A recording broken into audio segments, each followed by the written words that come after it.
Do you want to change your boring lighting setup to something like this, or maybe something like this, more brighter and colorful, or maybe you want to have something a very dark moody for some specific scenario? Lights play a very important role in every video production. Besides it improve the video quality, it emphasizes different look and feel.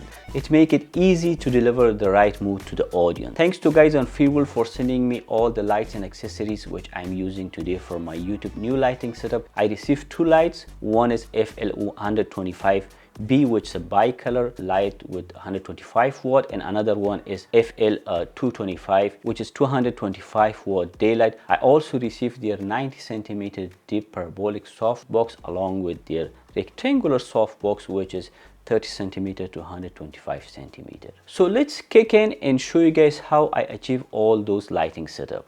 First, let me turn off all my ceiling lights. I turn off all my lights and I close as much as curtain as I could on my windows, because I don't want the lights to come from the windows because I don't have any control on those lights. The first thing, I have to turn on my key light. This is my key light. This is FL225D. The color temperature is 5600. It's 225 watt. Right now it's on only 10%. I place my key light 45-degree left and above my head and tilt it down a little bit. The softbox which I'm using for my key light is also from FEELWORLD. It's the deep parabolic softbox. It's 90 centimeter. It's very deep. It has a dual diffusion system, and also it's coming with honeycomb grid. The reason I choose this softbox is that, keep in mind, the higher the distance from the light source to the diffuser, the softer the shadow will be.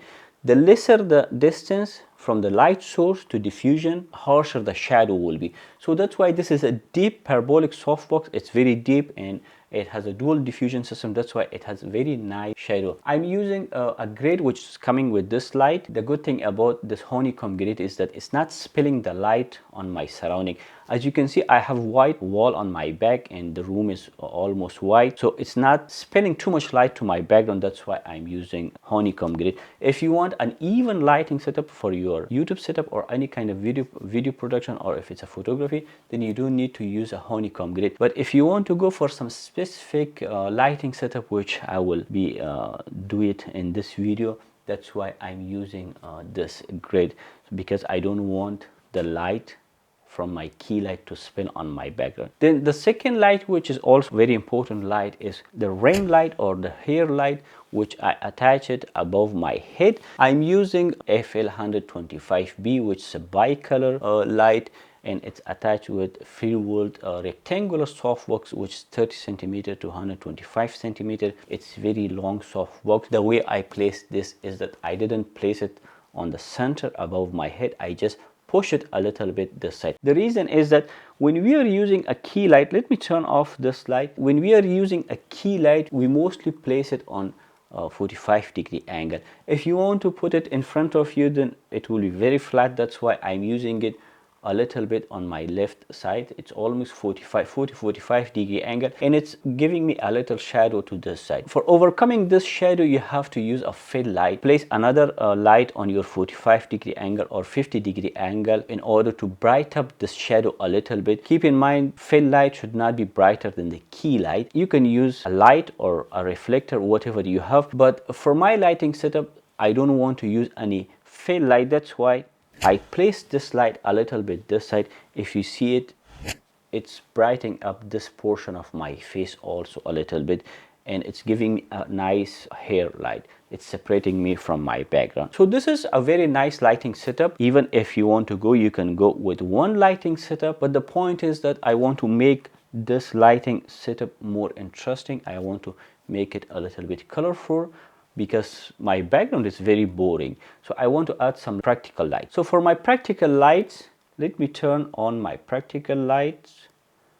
This is the first light. This is an, let me reduce the intensity.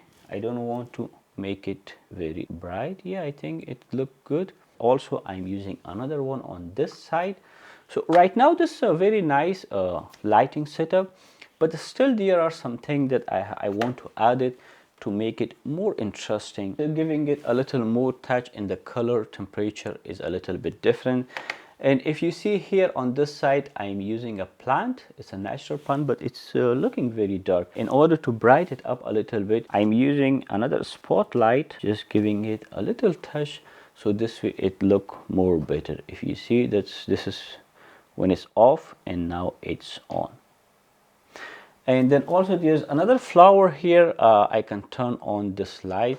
So now this is a very nice lighting setup. I can make some changes. I can brighten it up, or I can make it more darker. So let me explain all these lights one by one in detail. Let me turn off my main light in key light. So right now my background, I have a very nice bright colorful background. So this will be my backlighting setup. Now let me turn on my key light. Right now this is a very nice setup. Even with one light, I'm okay with it. But if you see here, I'm a little bit blended to my background. In order to separate myself from my background, that's why I'm using this hair light. It helped me to separate myself from my background.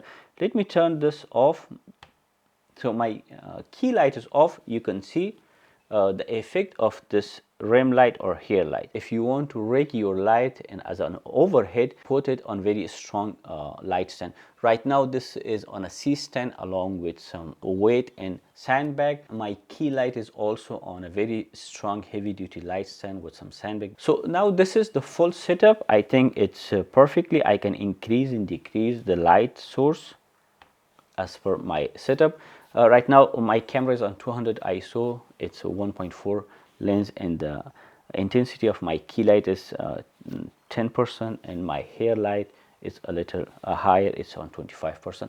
So this is a very nice setup. But if I want to make it a little bit darker, what I will do, I can turn off one of these lights. So now it's a little bit darker and moodier. But what if I want to go fully dark? I think I can do that, but I have to turn off all the backlights. Now my background is dark, but it's not dark enough. I have to turn off my hair light and key light to see how is my background. All the lights are off. My background is not fully dark, but I cannot see it properly. Yes, I'm sure it's not fully dark because there are some light leaks. Let me turn on my key light. So this is the key light. So here is the magic of this grid. Because of this grid, it's not spilling too much light on my background. I have a very white background. I don't have any black background, or I don't have any fabric to use on my back.